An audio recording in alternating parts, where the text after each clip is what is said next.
Let's talk about relationships and wish lists. Now, wish lists can be a really, really good way of fine tuning what sort of person we're looking for inside to date and to grow in a relationship with.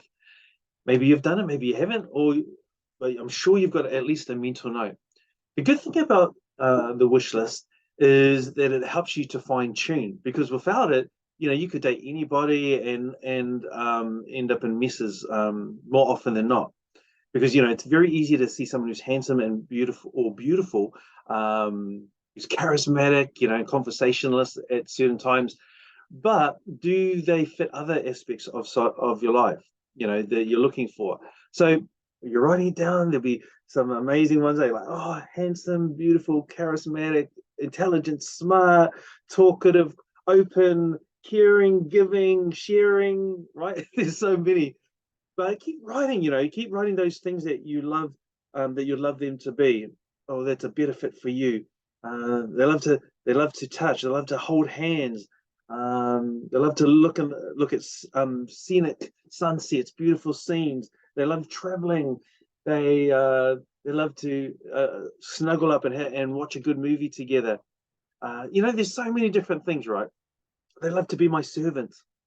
No, that's not a good one. So, there are all kinds of things, and they will help to fine tune, your thoughts, so that when you're considering someone, you're perhaps going to be reminded, oh, yeah, they're good, but in key areas, they are not a suitable fit.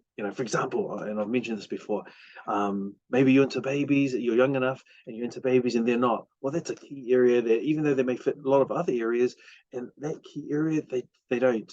Maybe they're not into being a homebody, but you are, and so, oh, they're out there wanting to climb the mountains of the world, and that's just not me, and you want to find key areas as well as all the other areas, um, so that you go deeper together and longer, hopefully for life. But one other aspect of a wish list that I'll say, which I think is just as important, is look at you and what do you offer? Because you'll be on someone else's wish list. And I want you to look at that just as much as you've written a wish list about the other person. See, those aspects of them, especially when you find that they're a really good fit for you, is that they have worked on those aspects for all their life, right? Yeah, they have, so that they can be amazing. Not that they've strained to do it. Maybe it's just a natural part of who they are, but through life, it's honed them to be all those things. Some of them are genetic, but other things are learned, and others are growth through experiences. So look at yourself and look at your wish list that you've done, but look at yourself and see how have you grown? How are you growing? Like I said, some things you can't change, like the outward beauty, which fades over time.